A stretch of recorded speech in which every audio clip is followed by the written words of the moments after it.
discuss Damodar today?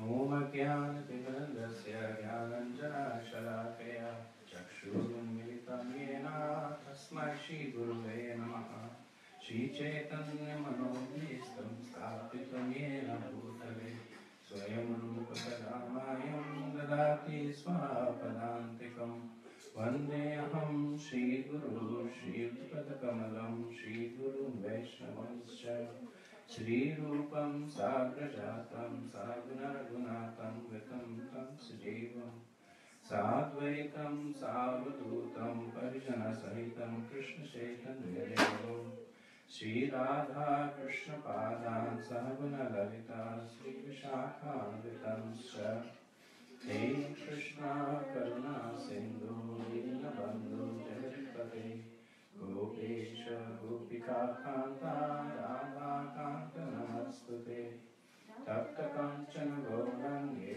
Radhe Vrindavaneshwari Vrishabhanu Sute Devi Pranamami Hari Priye Manchakalpatarubhayasya Kripa Sindhu Devacha Patitanam Pavanebhyo Vaishnavebhyo Namaha Jai Shri Krishna Chaitanya Prabhu Nityananda Shri Advaita Gadadhara Srivasadi Gaura Bhakta-vrinda Hare Krishna Krishna Krishna Hare Hare Hare Rama Rama Rama Hare Hare. So the Damodar pastime actually happened on the same day as Deepavali. So Deepavali happens on New Moon Day, Damavasya, right in the middle of Kartik. The Damodar pastime happens on that day.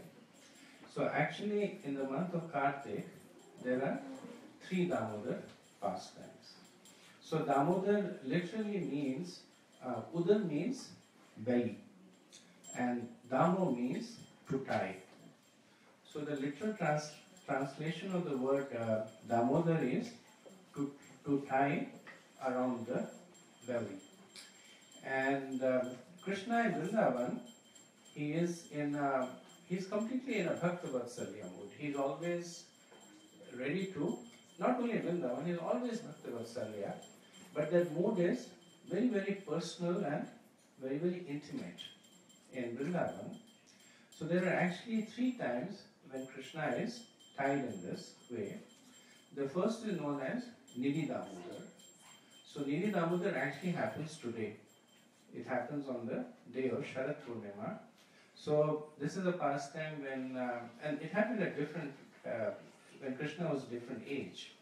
So the Nidhi Damodar happens when Krishna keeps Srimati Radharani waiting for a long time. When Krishna comes, then Radharani is very, very upset at him, and Krishna keeps trying to pacify her. And Srimati Radharani finally says that you're late in coming and you go early, so it's very difficult to get hold of you, but today I'll tie you. So Nidhi is actually the string that women used to tie around their waist. So then Radharani took out her Nidhi and she tied Krishna with that. So that pastime is known as Nidhi Damodar. Another pastime which happens towards the end, the last week of Damodar, on the Ashtami, on Gopa Ashtami. So that is known as Gopa Damodar pastime. So this is another pastime when Krishna was playing with the Gopas and he was cheating as usual. So the Gopas became very upset at Krishna and they said that we won't let you play with us. And Krishna kept coming back trying to play and Gopas said we won't let you play. And finally they got tired of Krishna getting back into the game. So they took a rope and tied him to the tree. So that's the one that is the Gopa Ashtami. The most famous of the Damodar pastime happens with Yashodamai, which happens right in the middle of the month of Kartik, which is the Yashoda Damodar pastime. It happens on Diwali. So the pastime is actually glorified in Padma Puran by Satyavrata Muni. So he was once asked this question by Narad Muni and Shaunaka Rishi. And in response to that, Satyavrata Muni, a very exalted sage, he recites, he elucidates the pastime, and then he recites the famous Damodar Ashtakam prayers. So, and we will do that today after the discussion. So the Damodar Ashtakam, it begins with what's the first line of Damodar Ashtakam? Namam Ishwaram Sachidanand Rupam. So Satyavrata wants to make this point that regardless of what is happening to Krishna, he is Namam Ishwaram Sachidananda Rupam. He's God. He's always God. Whether he's being tied or beaten up, or whether he's lying or cheating or whatever he's doing, Namam Ishwaram. So these very confidential, intimate pastimes, they're only discussed when a person is properly situated in the relationship to Krishna. Otherwise, sahajya tendencies come in the heart. That people say that Krishna is stealing, so I should steal. People will think that Krishna is consorting with the that Krishna is consorting with the wives of other men, so I should also do the same. So they become sahajyas and they become actually sinful. So the guna lakshan, the primary understanding of Krishna is that he is God. Everything else is seen on this platform. That this is, and then Satyavrata, then he starts describing the pastime in intimate details, but he makes this preface, Namam Ishwaram Satchit Ananda Rupam. That this is that God who is Sat, Chit and Anand. He is full of knowledge, he is eternal, and he is full of bliss. So with that meditation, let's discuss a little bit about the pastimes. And the pastime has been, so Krishna's pastime can be understood at many levels. There is the rasa, there is the sweetness, the mellow, but Krishna is also the personification of the Vedas. Everything that he does is saturated with knowledge, saturated with instructions. Because ultimately Krishna does his pastimes for his benefit and for our benefit also. So that when we meditate on the pastimes, we not only understand the sweetness of Krishna, we are also able to understand Krishna a little bit more. We are able to understand our own position with respect to Krishna a little bit more. So this pastime happened when Krishna was 4 years old. So he's 4 years old, so he's now in a position to walk around, run around, and Krishna becomes a big terror in his village. So in the first 4 years, Krishna was living in Gokul. So this pastime actually happens in Gokul. And as soon as Krishna learns how to walk and go around, what is the first thing that he starts doing? He starts stealing from his neighbors. So Krishna would go with his he had his own gang, his group of small boys, and he would go there and he would steal butter from different houses, and the people in whose houses the butters were stolen, they would come to Yashodamai and they would complain about it, that your Lala is very naughty, and he comes and he steals butter. And Yashodamai would get very, very upset, saying that I am the wife of the king of Gokul. I have 900,000 cows. If you go to Gokul, the pandas over there, they'll show you a big, it's like now it's a basin. and it used to be filled with butter. So Yashoda Mai was that opulent.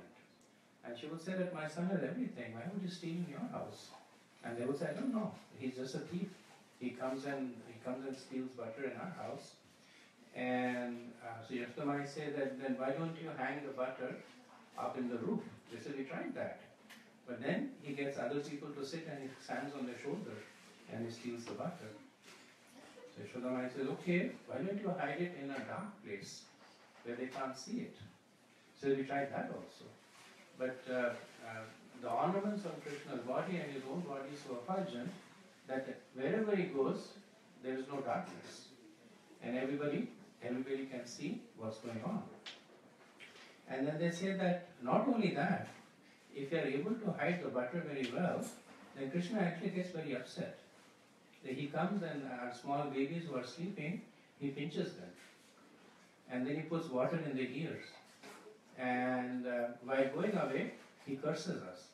He says, yeah, what Daridra kind of people are these? They have no butter in their house.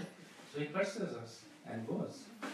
And sometimes when we actually catch him, then he actually gets very upset at us. And he says, I'm not a thief, you're a thief. That actually I'm the king of Vrindavan. Everything belongs to me. You are actually stealing my butter. So then Yashoda Mai would get very, very distressed. She says, okay, from tomorrow onwards, I'm going to keep a close eye on Krishna and make sure that he does not step out of the house. And then the gopis would say, no, it's okay, it's fine. Let him come. So this was one of the transcendental mellows, that actually the gopis, they would keep the butter and they would all wait for Krishna to come and steal. And when Krishna would steal, then they would go and complain about Krishna, and then they would have this rasa. Yashoda Mai would basically get upset, then everybody would laugh, they would be getting angry, and they would go back. But this was just one of the pastimes that was happening. Now, when Krishna says that actually everything belongs to me, he's speaking the truth. Because actually everything does belong to Krishna. How can Krishna be a thief when everything actually already belongs to him?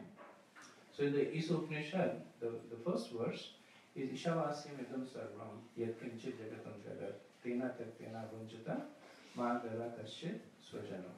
So it starts with Ishavasyam idam sarvam. That Isha means Krishna. Ishavasyam idam sarvam. Everything animate and inanimate belongs to Krishna. And only when one understands that can one live like a human being. So the very first verse in Isa Upanishad establishes the position of Krishna as the supreme proprietor. So when Krishna is stealing butter, he is actually taking what already belongs to him. But in Vrindavan, he doesn't have that mood. He is not speaking it out of Aishwarya. He is not saying, because when Krishna says everything belongs to me, it is the mood of opulence. It's Aishwarya. He is not expecting that mood. He is speaking it more out of Madhurya. He's teasing them. Just like they are teasing him, he's teasing them. So Yashoda Mai is like, she's complaining to Nand Maharaj that so Radhanath Maharaj in the lecture says that Yashoda Mai goes to Nand Maharaj and says that our son is going to become a hippie, so we have to do something about it right away. So Nand Baba would say that, as man do, it's your problem, I can't deal with it. So he delegates everything to Yashoda Mai. So out of the 900,000 cows that Yashoda Mai has, she has 7 very special cows that are known as Pushpagandhas. And they are fed a really special kind of grass. Yashoda Mai personally takes care of them because the milk that they produce smells of lotus flowers.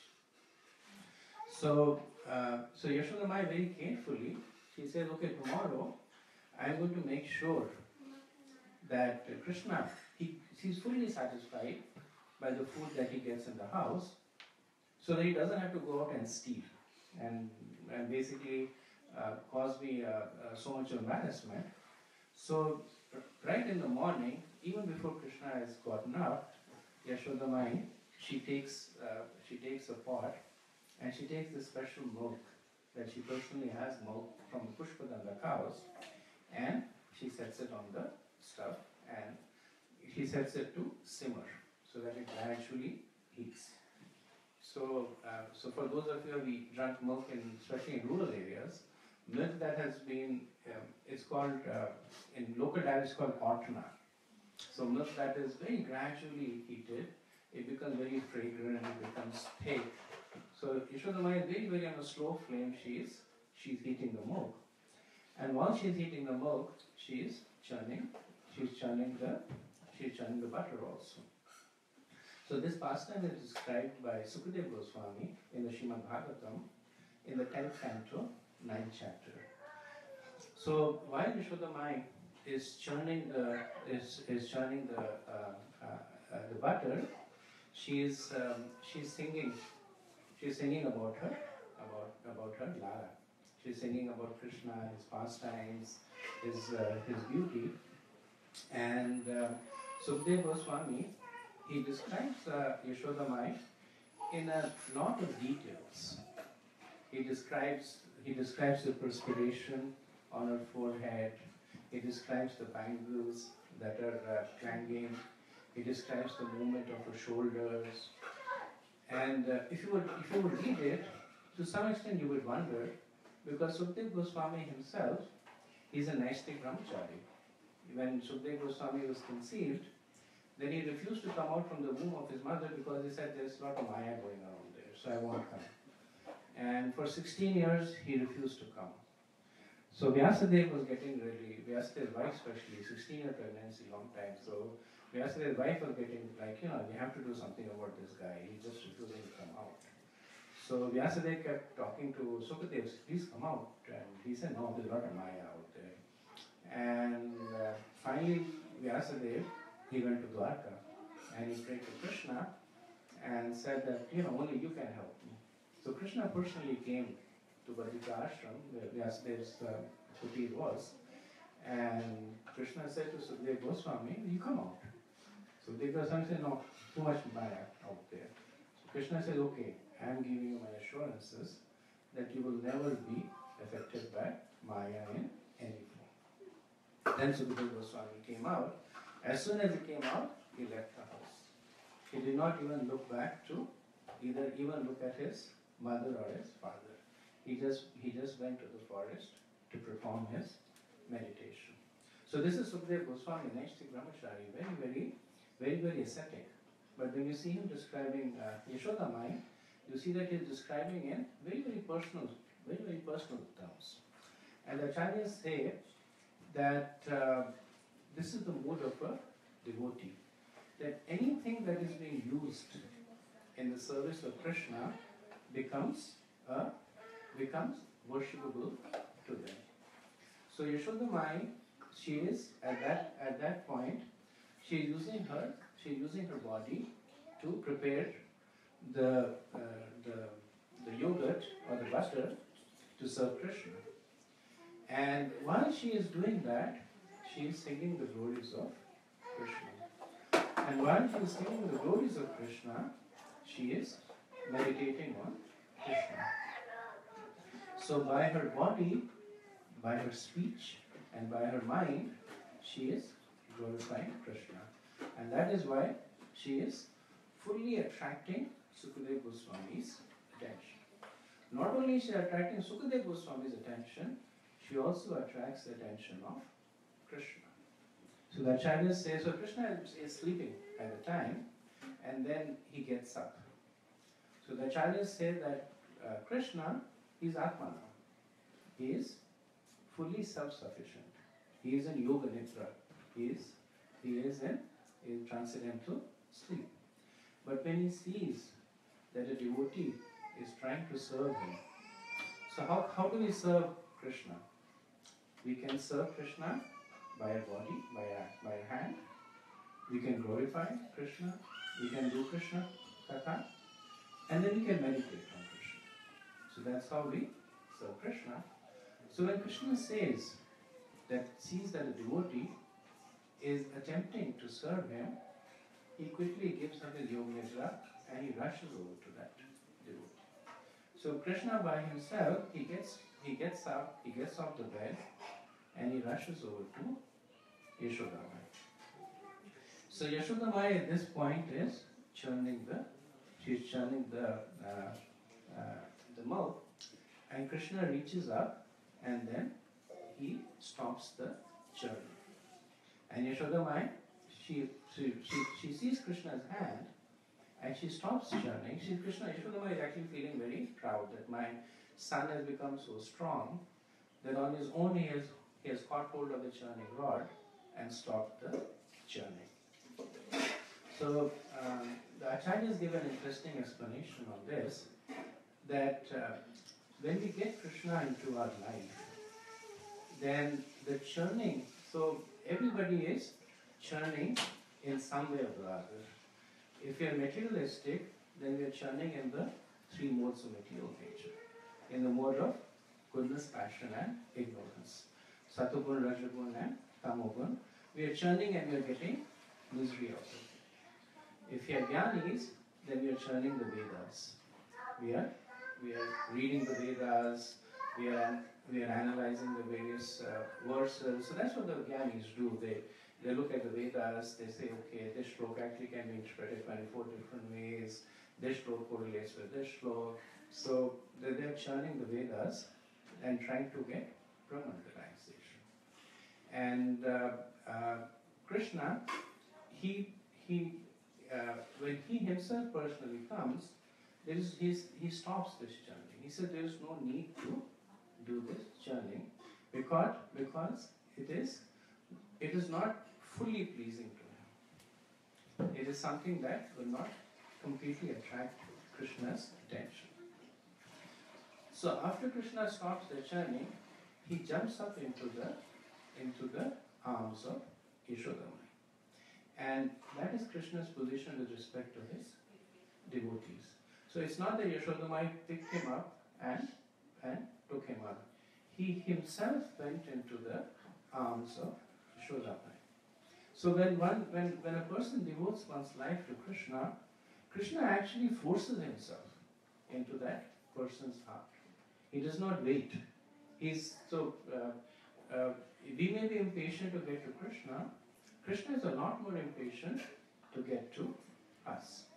So every one step that we take, Krishna takes 10 steps towards us. So he is missing us a lot more than we are missing him. So he sees a little bit of inclination, he sees a little bit of interest, and Krishna will make himself completely present in our lives. There's an interesting pastime in actually ISKCON that in the early days there was a person, a new devotee, a new bhakta, and he had joined ISKCON movement and he was very enthused. He was distributing books and doing the whole program. And as it happens, after some time, he got completely fried out. And he said, enough of Krishna. I need a break from Krishna. So he was like, where should I go where there's no Krishna? So he booked a flight to Alaska. He got a flight to Alaska. And he got on the plane, he got off the flight in Alaska. He gets off the plane, and then one person comes to him and says, excuse me, have you seen this book? So he looks down and it's a Bhagavad Gita. So he says, okay, he gets back on the plane, he comes back to that. And he says, okay, there's no escaping Krishna, so might as well make the most of it. So yes, that's Krishna's mood. Even as we take to devotion ourselves, we'll experience that empirically. We'll see that Krishna's grasp on us is much stronger than our grasp on Krishna. And that's Krishna's mercy. That even though he's God, even though he's the Supreme Personality, he actually runs after us like a child, just because of the love that he has in his heart. So Krishna is now in the lap of Yashoda Mai, and he's gotten up in the morning, he's hungry. So Yashoda Mai starts to feed Krishna. So, a very beautiful interaction is going on. And the Acharya said that Krishna is Leela Ananda. Leela Ananda means Krishna takes pleasures from Leela. Leela means pastimes. So Krishna enacts so many pastimes, picking up the Govardhan, the Mahabharata, so many pastimes he enacts. And Krishna takes a lot of pleasure in this Leela. The devotees of Krishna, they are Premanandas. So they get a lot of pleasure in the loving relationship with Krishna. So when Leelananda and Premananda comes together, then there is complete bliss at the time. It's called Paramananda. So the Paramananda is the intersection of Krishna's pastimes with the desires of the devotees. So when we try to enjoy in the material world, it is known as Vishayana. So the material world is known as Vishaya. So we try to. Is that fast? He was so quiet till the time. Now he should sit here and compete with me now. So so when we try to enjoy in this material world, it is Vishayana. And the Acharyas say that an ocean of Vishayananda does not compare to a drop of Brahmananda. Brahmananda are people who want to be Brahmavadis, who are interested in the impersonal form of Krishna, who are like Om Shanti Shanti, that just leave me alone, I don't trouble anybody, nobody troubles me, I'm on my own. So they are Brahmandarized. So it said that an ocean of Vishayananda is less than a drop of Brahmananda. And an ocean of Brahmananda is less than a drop of Paramananda. Because in Brahmananda, what is missing is the rasa, is the relationship. What is missing is this back and forth, this give and take that happens between Krishna and his devotees. So Yashoda Mai is right now, she is Paramananda. She has Krishna, and Krishna is Leelananda. Krishna is drinking Yashoda Mai's milk, and Yashoda Mai is feeding her milk to Krishna, and it's going on and on and on. And who's getting worried? So there's one entity that is really getting worried now. The milk on the stove. The milk on the stove is getting worried. So it is said that everything in the spiritual world is chit. Everything is sensient. Every drop of water, every blade of grass, every grain is fully sensient. So they are not. So even in this material world, they are sensient. Why does water keep its properties? Why does even matter stay true to its form? Because it has some sense. It has some sensience, because of which it keeps its form. But in the spiritual world, everything is fully sensient. So the milk that is there on the stove is witnessing this sweet interaction that's happening between Krishna and Yashodamai, and it's like Krishna is a child. His stomach is soon going to be full, and so he's not going to be. He's going to drink all the milk of his mother. He'll be fully satisfied. He's not going to drink us. What's the purpose of our life? So they have a small Ishtagoshti in the pot, and they say, okay, let's commit suicide. So what the milk does is that it starts rising up, and it's rising up to fall into the fire.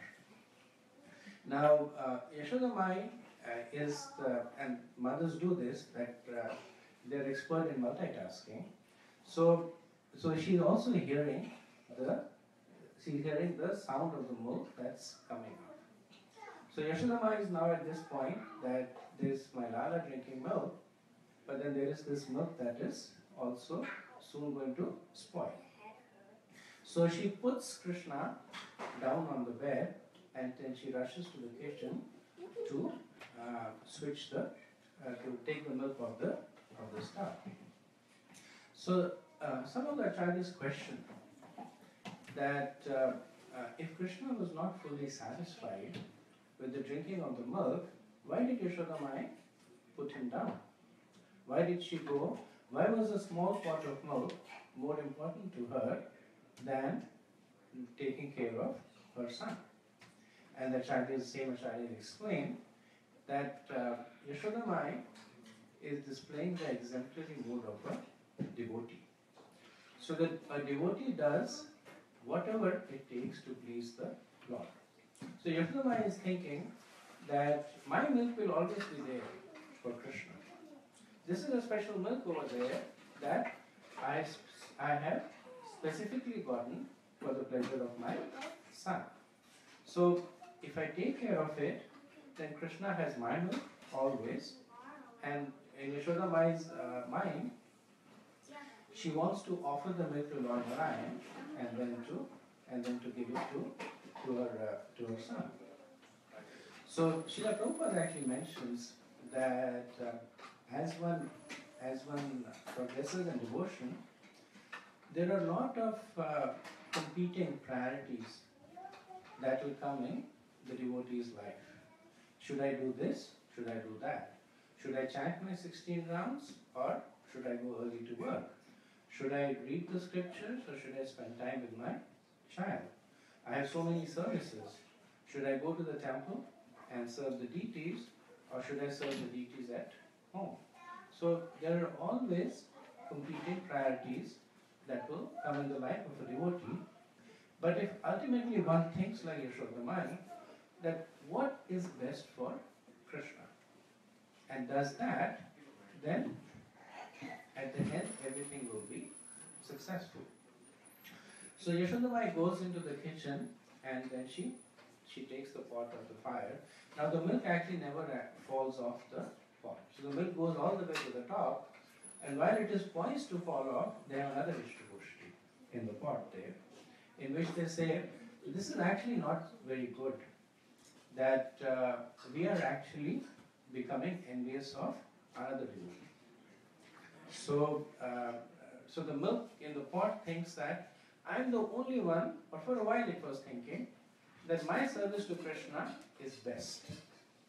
And if my service, Krishna does not receive my service, then my life is incomplete.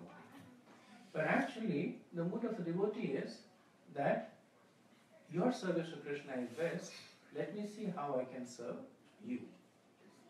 So when Adi Puran Krishna says that one who thinks that he is my devotee is actually not my devotee. But one who thinks that he is a devotee of my devotee is actually my devotee. Because if one thinks that I am Krishna's devotee, then one is actually thinking that from a platform of false ego. One is saying that the only person that I can actually serve is the big guy himself. Nobody else. You know, it's like they say that the king's servant is almost like the king. You know, the king's servant comes and everybody says, this is the king's servant.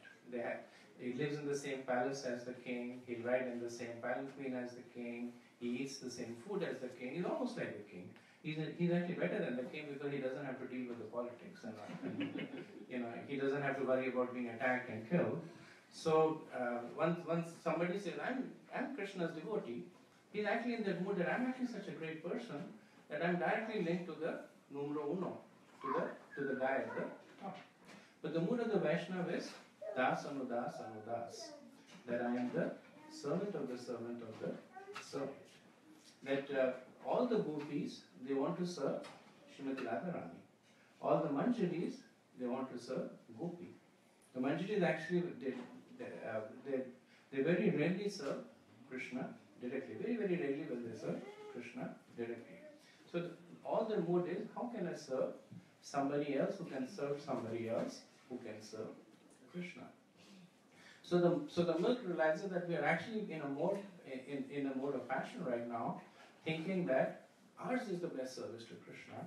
So they actually settle down in a very embarrassed mode. So Yashodama, in the meantime, she's taking the pot off the stove, and then she does what women do in the kitchen. And women do in the kitchen, then then for them time stops to exist. So she was doing a little bit of cleaning, a little bit of this and that, and Krishna is getting really upset at Yashodama. So he takes a stone and he breaks the pot that was hung from the rafter, and he breaks it at the bottom. Krishna is very clever in that way, because if he breaks it at the top, there will be a big noise. So he breaks it at the bottom, and then the milk and the butter, it starts dripping. So Krishna drinks a little bit of the milk, and he's not fully satisfied with the mischief that he's done. He's still angry. So then he walks out into the courtyard, carrying in his hand milk and butter. So as he walks out, he steps on a puddle of milk and he leaves footprints going into the courtyard. And in the courtyard, there is a grinding mortar. It's called an ukal. So one of the names of the Damodar pastime is also called ukal bandhan. So ukal is a grinding mortar. So he climbs on the top of the ukal, and he starts giving the butter to the monkeys around there. So in the Treta Yuga, when Krishna came as Lord Ram, he took a lot of service from the monkeys. He made them fight Ravan, and it said that after they killed Ravan, then Krishna said, Lord Ram, he said that distribute the wealth of Raman amongst my army. So Vibhishan, in his airplane, so Ravan had a lot of wealth, he poured hundreds and hundreds of tons of jewelry, precious diamonds on the monkeys, and the monkeys took it all and threw it away because they had no use for it, so they just threw it away. So it said that when Krishna came in Dwapar Yuga, then he reciprocated to the monkeys by personally feeding them with his own lotus hands. So the monkeys are eating the butter, Krishna is giving the butter, and suddenly the monkeys disappear. So for those of you who have gone to Vrindavan, there's only one thing that can make the monkeys disappear, and that is a stick. So otherwise the monkeys, they are so naughty that they'll steal your glasses, they'll actually open your bag and take stuff.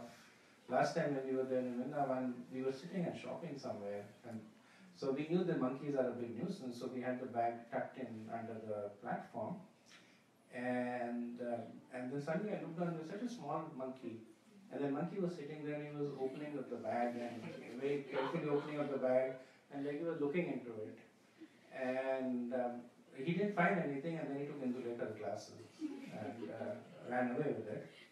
So then we gave him that drink. So now the monkeys, they don't want fruits anymore. They want, what's the name of the drink? Fruities.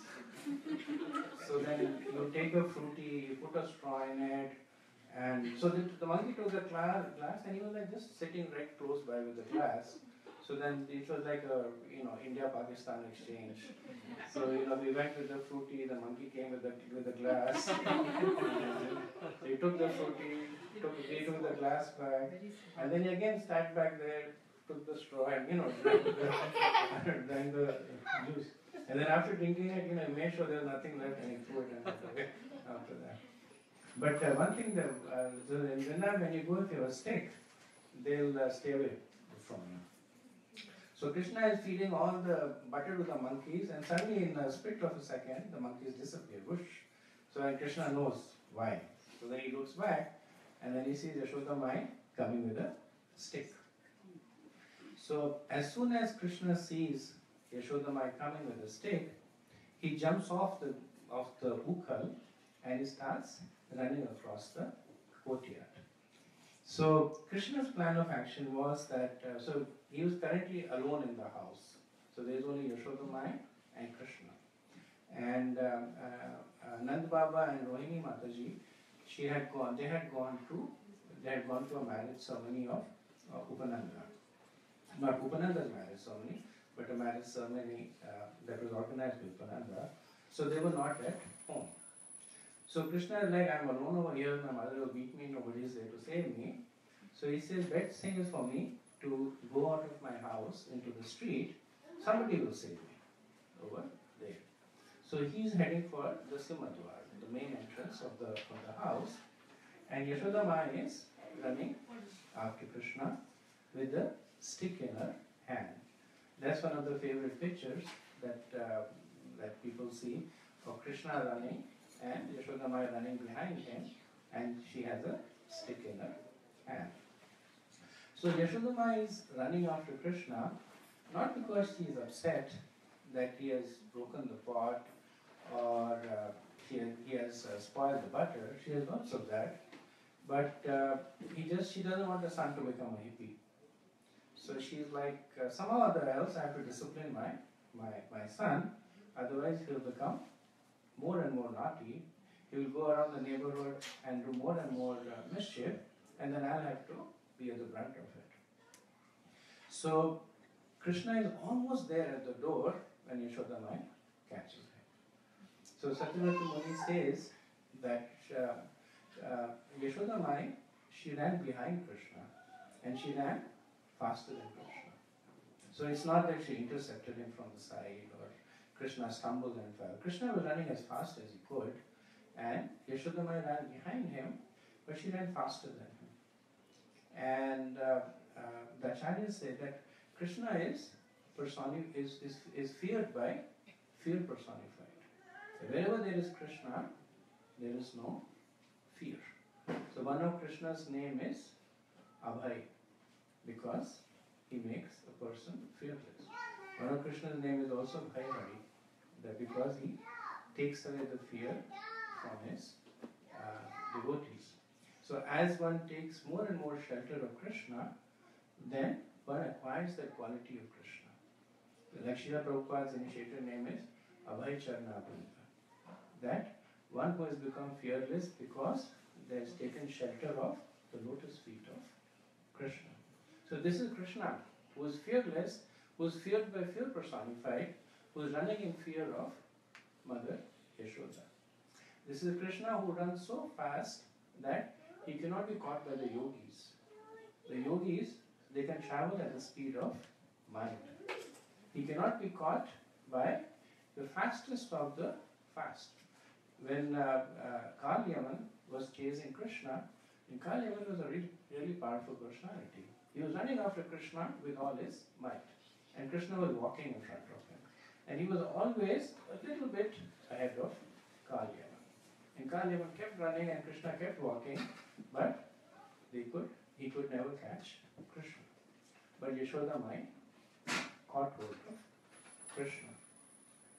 So in the category of pure devotees of Krishna, there are two kinds of moods. There are certain devotees of Krishna who have this mood of tadyat. Tadyat means that I am yours. So they fully surrender to Krishna, and Krishna reciprocates by fully taking care of them. There is yet another class of devotees who have the mood that is known as Madhyatha. Madhyatha is, they say that Krishna is mine. Their mood is that Krishna belongs to me. And Krishna reciprocates by himself fully surrendering to the devotees. So Yashodamai is in the second category. She thinks that if she doesn't feed Krishna, Krishna will become weak.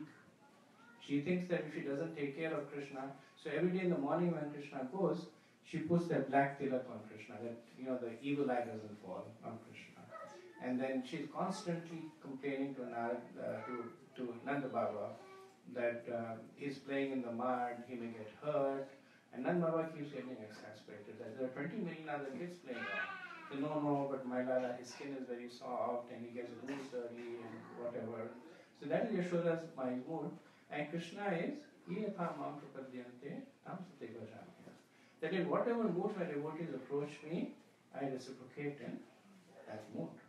So when Yashodamai is looking at Krishna in the mood that this is my Lala, I have to take care, Krishna fully surrenders to that mood. He himself becomes a child of Yashoda mind and becomes fully dependent on Krishna. So Acharyas say that Krishna has four kinds of energies, and they are all his bewildering energy. So there is an energy of Krishna by which he bewilders himself. So there is an energy of Krishna by which he bewilders himself, by which he can fully participate in pastimes with the devotees. So when Krishna is running in fear of Yashoda mind, he's not play acting. He's not like, okay, I'm God, but let me do this. He's actually a child who is scared of his mother. That is the power of Krishna's Yoga Maya. And then Krishna has the same energy that extends on his devotees that make them forget about Krishna's divinity. There's one pastime in which Krishna was eating mud, and then Yashoda Mai looks into his mouth and she sees the whole universe. And that was Krishna's Aishwarya Roop. And for a moment, Yashoda Mai is bewildered. Is this my child, or is the personality of Godhead? And then Krishna's Yoga Maya settles on Yashoda Mai, and then she starts chastising him. That how did you eat mud? There is yet another energy of Krishna that acting on us that keeps us away from Krishna. That is Krishna's Mahamaya. And what Mahamaya tells us is that actually Krishna is not God, you are God. And we operate in that level, that we are God, that everything that we are doing is because I have made it happen. Everything that I have made happen is for my own enjoyment. Everybody who's around me is there to serve me. If they don't serve me, they're useless. So, that is Krishna's throwing potency. So, as long as we are under Mahamaya, then we will constantly be in this mood of trying to use our senses to serve ourselves. But when we start executing devotional service, then because Krishna is the proprietor of all the energies, he withdraws the Mahamaya and he establishes under Yoga Maya, which is the energy that takes us to Krishna. So Yashoda Mai, because she is that kind of a devotee that Krishna himself is surrendered to, Krishna actually lets her catch him. And Yashoda Mai catches hold of Krishna, and when she is caught hold of Krishna, she sees that Krishna is scared. So while Yashoda Mai is running to catch hold of Krishna, the Acharyas explain how the flowers in her hair are falling off. So Yashoda Mai, like Brajvasis you'll see, they decorate their hair with different kinds of flowers. So Yashoda Mai has malati flowers in her hair, and when Yashoda Mai is running after Krishna, the flowers have a Ishtagoshti. So some of the flowers say, my God, she is running after the Supreme Personality of Godhead. I can't be a part of this. So they jump off the hair of Yashoda Mai. Some other flowers, they say, my God, look at the position of Yashoda Mai. That even the personality of Godhead is running away from her in fear. We actually don't belong on her head, we belong at her feet. So they jumped into the feet of Yashoda Mai. And there are some other flowers that say that, go Yashoda Mai, go, catch hold of Krishna. And maybe they are slowing her down because they are heavy, so they jumped off the hair of Yashoda Mai. So finally, between the three of them, jumping off the three categories, Yashoda Mai is actually able to catch Krishna. So when she catches hold of Krishna, and Yashoda Mai is 10 minutes? 15? Okay. So when she catches hold of Krishna, then Yashoda Mai sees that he is very, very terrified of the stick in his hand. He is not really terrified of Yashoda Mai beating him because mothers have a very soft hand. So children are not very scared of the mother's hand, but the stick is a different thing. So Krishna is looking at very, with lot of trepidation at that stick.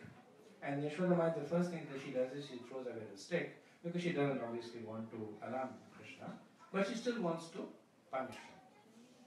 So she says that you were sitting on this ukal, so both of you are accomplices in this mischief that you've done. So I'll tie you to this ukal.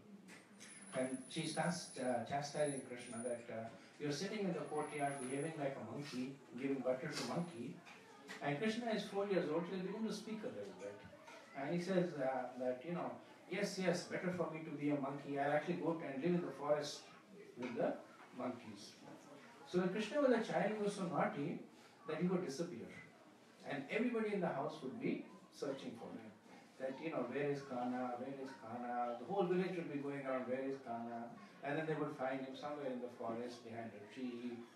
So Yashodamai also gets a little concerned that if she lets Krishna go, he'll actually go to the monkeys in the forest. So she says, I'll tie you to this ukul. So she takes a piece of string and then she tries to tie Krishna to the ukul, but the string comes out to be short by how much?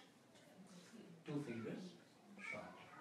So by this time, the different ladies in Vrindavan, they have also now kind of heard about the commotion going on in Yashodamai's courtyard. So they are like, so every day there's a new drama going around Krishna. So they're like, let's go and see today's drama. So they're all in the courtyard and they are giving different advices to Yashodamai that, okay, don't tie him around the stomach, tie his hand. And somebody said, how can she tie his hand? He'll open his hand with the other hand. And Yashodamai is getting angry. She says, don't talk all this, get me more rope. So they get more rope and Yashodamai ties the rope and then she again tries to tie Krishna around the stomach. It still comes 2 finger short. So this is the Acharyas explained that this is the kind of Krishna's energies acting in sometimes in contrary ways. So there is Krishna's Leela Shakti that is going on, which basically says that Krishna wants to go out and play. He does not want to be tied. So it's not allowing Krishna to be tied. And then Yashodamai is determined. And she's determined and she gets more and more rope and she sees that there is a black thread around his abdomen that she had tied in the morning. So in India, from children, they tie this black thread. Earlier on they used to do, I don't know if they do that anymore. But it's supposed to be for some purpose, like create auspiciousness or something like that. So she sees that there is a small thread around his abdomen, but this big rope that she has, even when she puts it around Krishna's body, it still comes 2 fingers short. So the determination of Yashodamai is growing, and Krishna is another energy, which is Krishna's Kripa Shakti manifests now, which is Krishna's strongest energy, and Krishna allows himself to be bound there. So the Acharyas say that the 2 fingers that the thread comes out short is the endeavor of the devotee and the mercy of Krishna. So just like Yashodamai is able to bind Krishna by her own determination, and ultimately Krishna's mercy allows himself to be bound. So spirituality, like any other endeavor, it requires a lot of effort. Sometimes people take spirituality very cheaply. भगवान तो दिल में है, जब मन चाहे दिल में आ जाएंगे हमारे, और भगवान तो सब जगह हैं. And the same people, they're working very hard to get degrees and to get PhDs or to work and get a lot of jobs and make money. And Ugra Karma it is called. They're working very, very hard. But the same people, when you say that, can you take out 2 hours in a day to chant 16 rounds? Nah, Baba. 2 hours is very difficult. Bhagwan is in the heart. He will come out sooner or later. So they become. So there is the pastime of people who were complaining how lazy they were. One person says that I'm so lazy that I have my wife cut mango for me and then I eat it. Other person says, oh, that's nothing, I'm so lazy that as my wife actually put the mango in my head. The third person says that I'm so lazy that I just lie under the mango tree and I wait for the mango to fall in my mouth. So sometimes in spirituality people become the third category. They are so lazy that they're just waiting, they're saying, Bhagavan to hai, aa jayenge apne aap mein. So how can something that is so precious come on its own? In our lives, anything that is worth having, we have worked hard for it.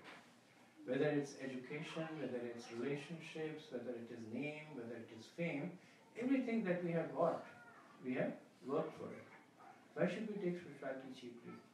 That this is one thing that we can get just by just like lying under a mango tree with a mountain. It's not going to happen. But with Krishna, as soon as Krishna sees a little bit of endeavor from the devotee side, Krishna's Kripa Shakti manifests. And whatever is lacking, Krishna provides. So when Krishna has been tied by Mother Yashoda, she goes and she continues with her household work.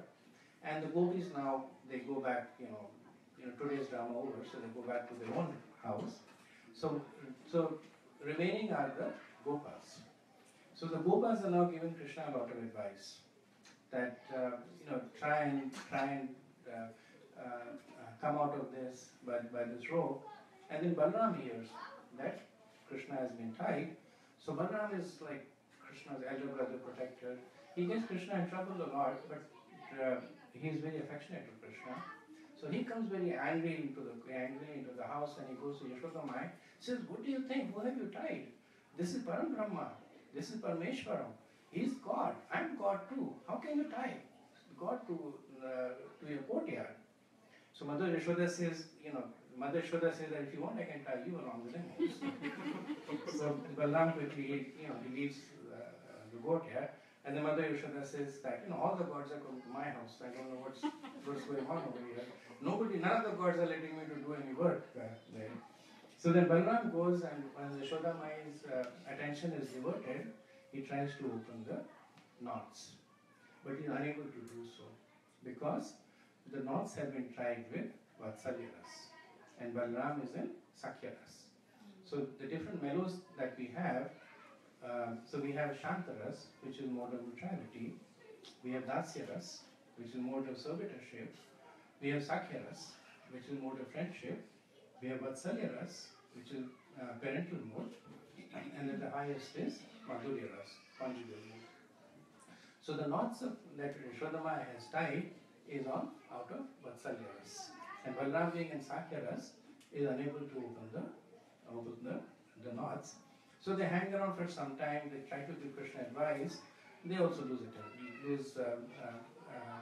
they also lose interest and they go away. So there is Krishna all by himself in the courtyard and his attention goes to the two trees that are planted. So Sukdev Goswami gives us a little bit of history of the trees.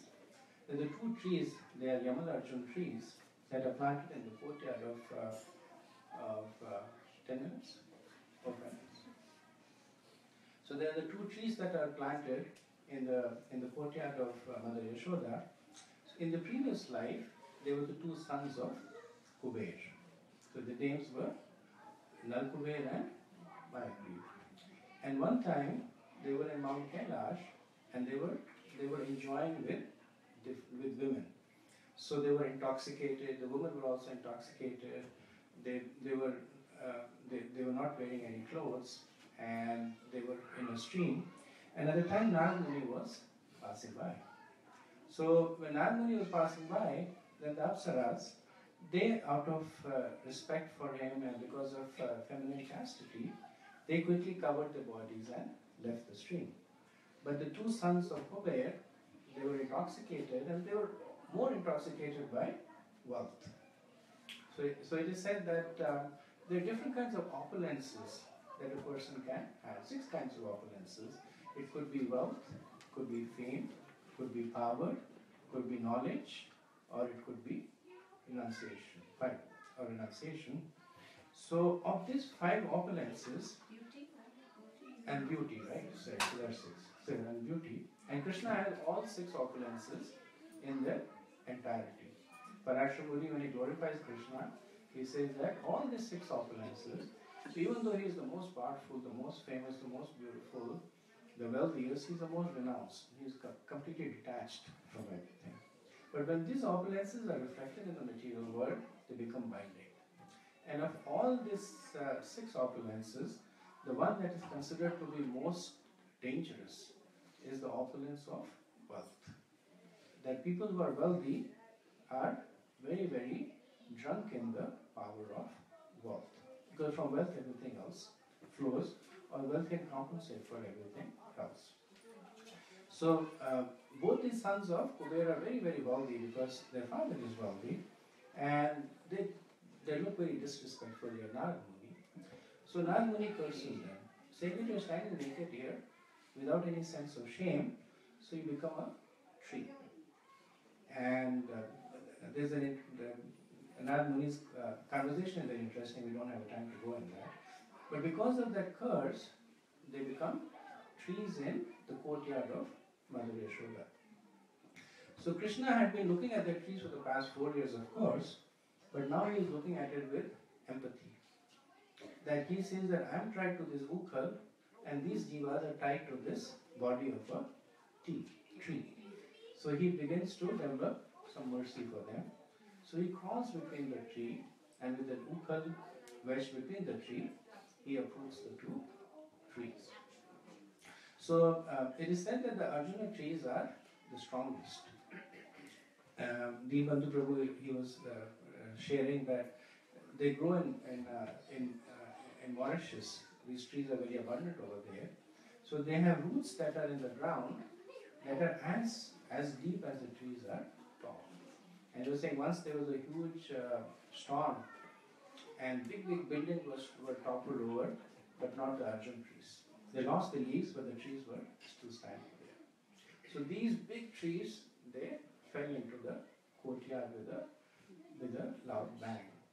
And as they fell down, then Nalkudeva and Mayandri, they came out, they circumambulated Krishna, and they went back to their position because the duration of the curse was over.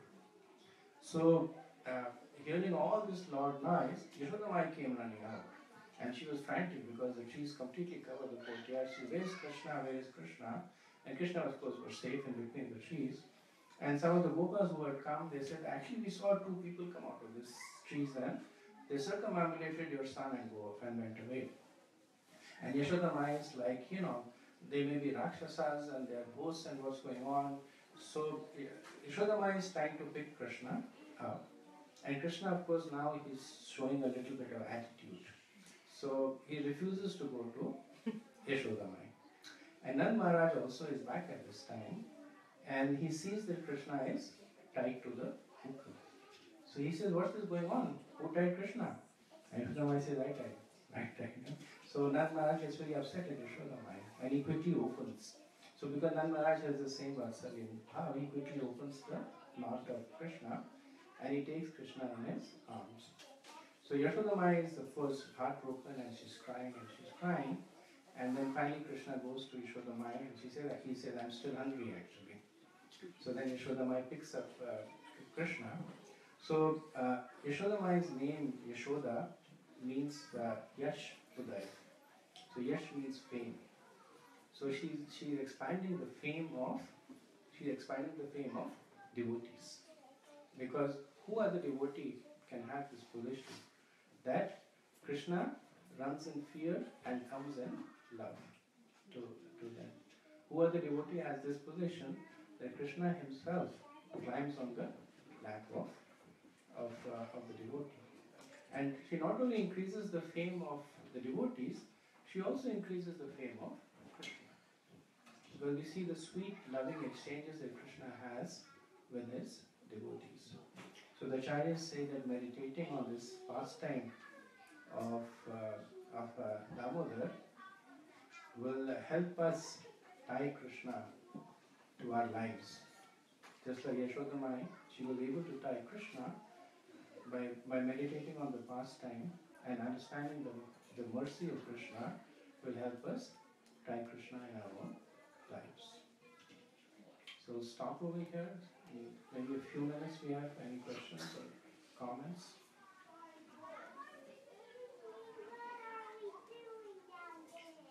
Question. You said four kinds of Maya are there. What is the fourth one, Prabhu? The fourth one is the one that is more in the Aishwarya Bhav. It is still for devotees, but they basically are able to appreciate the greatness of Krishna. So for people who are more attracted to the Vishnu form of Krishna, the one in Aishwarya, Vaikuntha form.